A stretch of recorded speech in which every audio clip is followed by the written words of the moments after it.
बिस्मिल्लाहिर्रहमानिर्रहीम। अस्सलाम वालेकुम नाज़रीन, मैं हूं आपका होस्ट अहमद फवाद।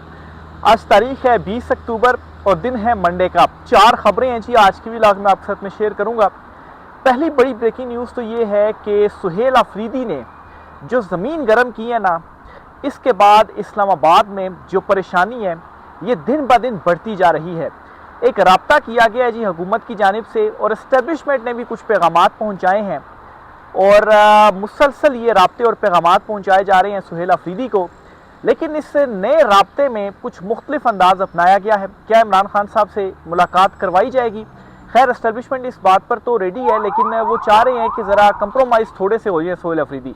बहरहाल ये नया पैगाम क्या पहुँचाया गया और सुहेल अफरीदी का क्या रिस्पॉन्स है, इस पर कुछ एक्सक्लूसिव डिटेल्स हैं जी आपके साथ में शेयर करूँगा। दूसरी खबर यह है कि इस्लामाबाद में एक बहुत बड़ी जो गिरफ्तारी है वो हो गई है और इस गिरफ्तारी के बाद ये कहा जा रहा है जी कि गिरफ्तारी नहीं बल्कि एक लापता हुए हैं और इनके लापता होने के बाद ये कहा जा रहा है जी कि जो लापता करने वाले थे ना वो अब खुद हो रहे हैं। ये मामला क्या है जी? एक बहुत बड़ी शख्सियत है, उनकी गिरफ्तारी हुई है, लापता हुए हैं वो। फिर जी अलीमा खान साहबा के हवाले से भी एक खबर है जी, ATC अदालत ने उनके वारंट गिरफ्तारी जारी किए हैं नाकाबिल ज़मानत।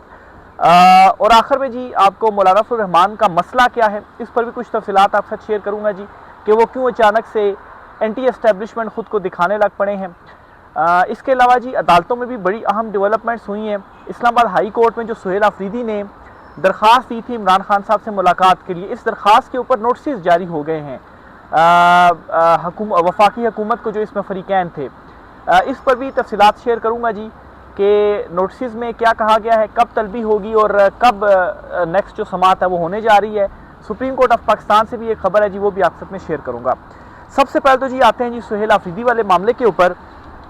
सुहेल अफरीदी से जी हुकूमत की जानिब से भी और एस्टेब्लिशमेंट की जानिब से भी जो राब्ते हैं जी वो हो रहे हैं और मुसलसल राब्ते हो रहे हैं कि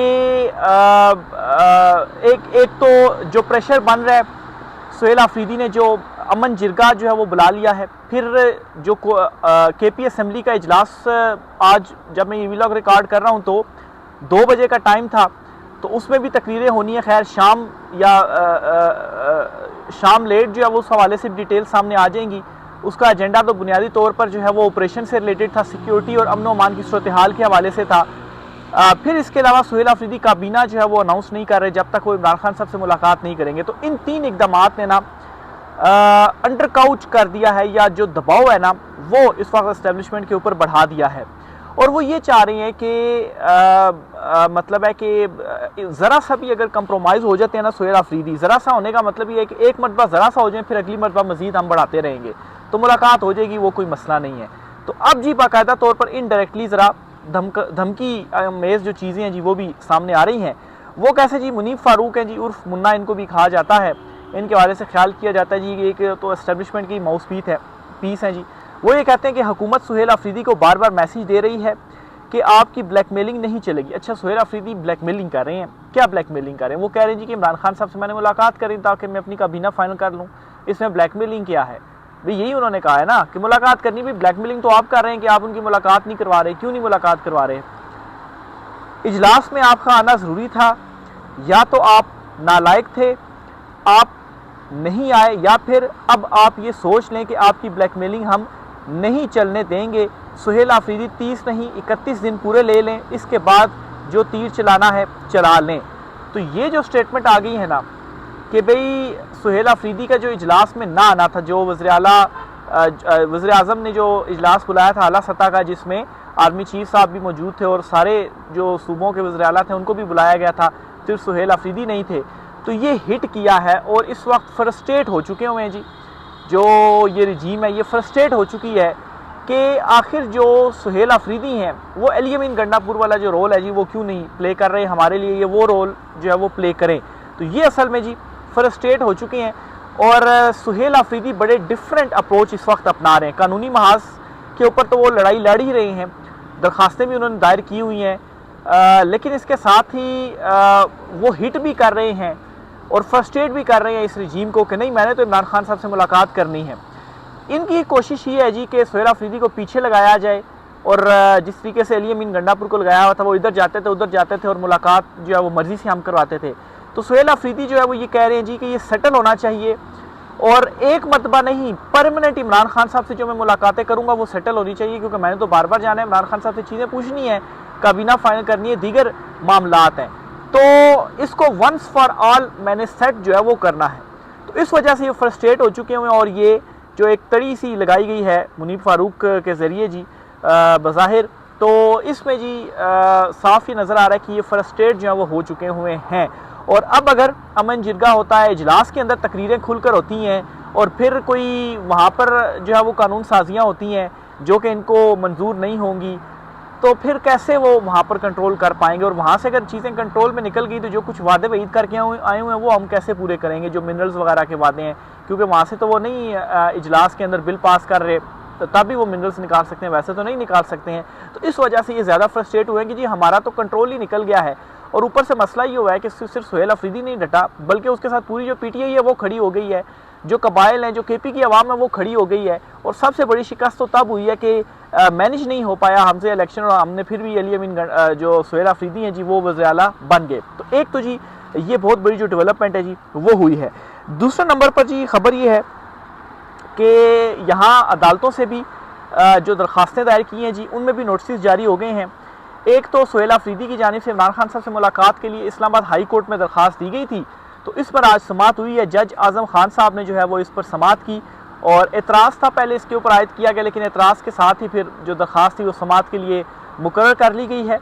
और इसमें जी नोटिस जारी किए गए हैं, और मेरे ख्याल से नेक्स्ट वीक के लिए या कुछ दिनों के लिए, मैं डेट जो है वो भूल रहा हूँ, मतलब है कि उसमें कुछ दिन आप कह लें, कुछ दिनों के बाद नोटिस जारी किए गए हैं कि आके इसके ऊपर जो हुकूमत है जी, जो फरीकैन है वो आकर जवाब दें।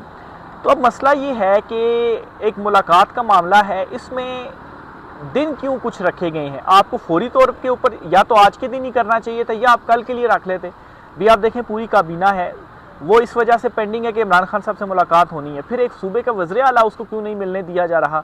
तो ये अदालतों से भी इस किस्म की जो चीज़ें हैं जी वो सामने आ रही हैं। बहरहाल दूसरी तरफ जो है वो जस्टिस मोहसिन अख्तर कियानी साहब जो हैं उन्होंने भी आज दबोच लिया है। उन्होंने एक केस के दौरान ये रिमार्क्स दिए हैं जी कि सारे इदारों का बेड़ा गर्क कर दिया है।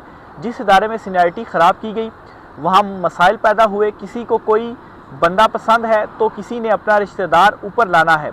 डिपार्टमेंट का काम है अपनी गलतियों को दुरुस्त करना, गलती की कोई सज़ा नहीं होती, बदनीयती की सज़ा होती है। ये जस्टिस मोहसिन अख्तर कियानी साहब ने रिमार्क्स दिए हैं जी। तो अदालतों से भी जी जो आज़ाद जजेज़ हैं जी उनकी जानिब से भी जब भी उनको मौका मिलता है तो इस किस्म के जो रिमार्क्स हैं या अपने फैसलों के ज़रिए वो इस सिस्टम को ललकारते हैं। तो यहाँ से भी एक जो प्रेशर है जी वो बरकरार है। यहाँ पे जस्टिस मंसूर अली शाह है, justice Athar Minallah supreme court of Pakistan से, तो हाई कोर्ट से भी जस्टिस मोहसिन अख्तर कियानी साहब देखें आज भी उन्होंने एक केस के दौरान ये सीनियरिटी वाला मामला उठा दिया, और एक तरह से इनडायरेक्टली अपने चीफ जस्टिस जो है इस्लामाबाद हाई कोर्ट के जस्टिस सरफराज डोगर जो कि इंपोर्ट किए गए लाहौर हाई कोर्ट से, वो 15वें नंबर पर थे, और यहाँ पर जो है वो चीफ जस्टिस उनको बना दिया गया। तो उनके ऊपर सवाल उठाया कि देखें जी पसंद के बंदे, यानी कि वही ना कि पसंद के जज थे, मैं पसंद का नहीं था तो इस वजह से उनको लगा दिया गया, या मैं वो चीज़ें खिदमात सर अंजाम नहीं दे सकता था जो वो कर सकते हैं। तो इनडायरेक्टली तो इन चीज़ों का यही जो है वो मतलब बनता है। फिर इसी तरह से जी यहाँ पर भी आज आईनी तरमीम का जो केस है वो भी चल रहा है। देखें उसमें अभी तक तो दलाली चल रहे हैं, कोई फैसला तो नहीं हुआ। बहरहाल देखें उसमें फुल कोर्ट बनता है या यही आईनी बेंच सुनता है। लग ऐसे ही रहा है कि फुल कोर्ट बन जाएगा।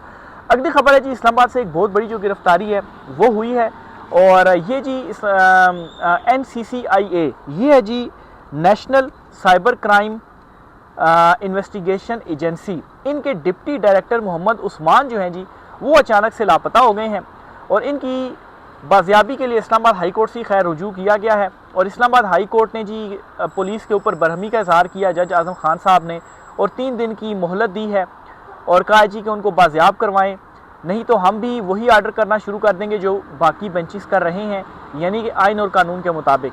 तो बहरहाल जी देखें अब मतलब है कि national Cyber Crime Investigation agency के डिप्टी डायरेक्टर भी लापता हो रहे हैं।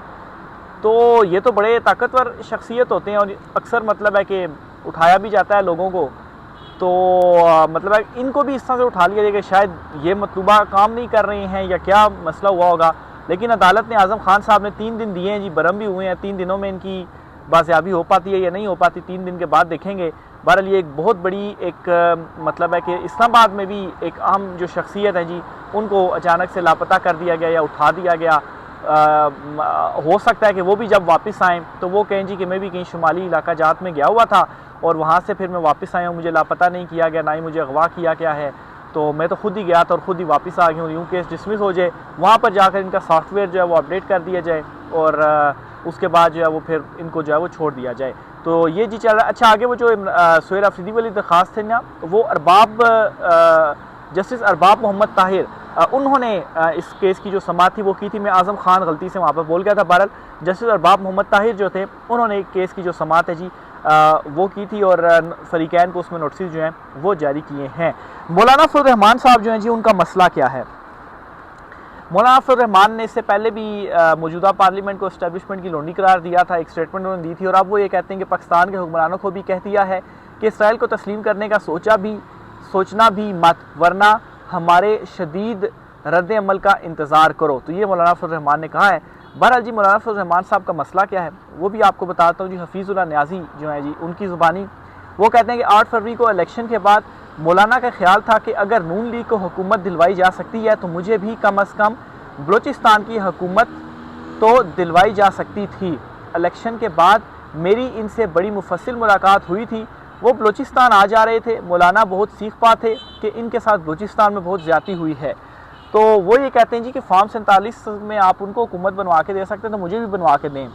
तो अभी मौलाना साहब का मसला ये है, उस टाइम बलूचिस्तान चाह रहे थे और अभी उनका मसला ये है जी कि जो केपी में अभी इलेक्शन हुआ है तो वहाँ पर क्यों नहीं आप बंदे तोड़ सके, मुझे बनवाते। भाई मसला ये है कि केपी में तो उनका कंट्रोल ही ख़त्म हो गया सुहेल अफरीदी के आने के बाद, और आप देखें कि एक वोट भी वो नहीं तोड़ सके। एक बड़ी जो शिकस्त है वो वहाँ पर दी गई है। बहरहाल मौलाना साहब जो हैं वो इस वजह से नाराज़ है और उनका मसला यही है कि वो इक़्तिदार में रहना चाहते हैं। वो कहते हैं जी कि बहती गंगा में वो हाथ धोते रहें, जब तक वो हाथ धोते रहें, बल्कि हाथ धोना तो छोड़ें, वो कहते हैं जी कि बहती गंगा में मैं नहाता रहूँ। तो जब तक बहती गंगा में वो नहाते रहेंगे तो तब तक उनको कोई मसला नहीं होगा।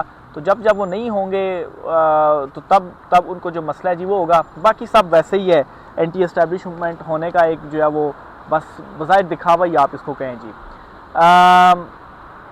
ATC रावलपिंडी ने जी अलीमा खान साहिबा के नाकाबिल ज़मानत वारंट गिरफ्तारी जो हैं वो जारी कर दिए हैं। इससे पहले भी उनके हुए थे, अब फिर उनके नाकाबिल वारंट जो हैं वो नाकाबिल ज़मानत वारंट गिरफ्तारी जो हैं वो जारी कर दिए गए हैं। तो यहाँ से भी दबाव डालने की कोशिशें हैं। खैर अभी तो इमरान खान साहब का पैगाम नौरीन नियाज़ी साहिबा जो हैं उनके ज़रिए बाहर आता है। अलीमा खान साहिबा तो इतनी गुफ्तगू नहीं करती हैं, लेकिन उनके भी वारंट जो है वो जारी हो गए हैं। तो मेरे ख्याल से ऐसा मुझे लगता है कि वो पेश हो जाएंगी अदालत में, तो वारंट उनके मनसूख कर दिए जाएंगे। लेकिन एक मतलब है कि उनके ऊपर भी अच्छे खासे जो केसेस हैं वो भी इस रजीम ने बनाए हुए हैं। गेम ऑन है जी। देखें सुहेल अफरीदी के मामले का जो है वो आगे क्या डेवलपमेंट्स होती हैं, आपसे चीज़ें शेयर करते रहेंगे जी। राय का सार कीजिएगा। आज की व्लॉग से इतना ही, इजाज़त दीजिए। अल्लाह हाफिज़।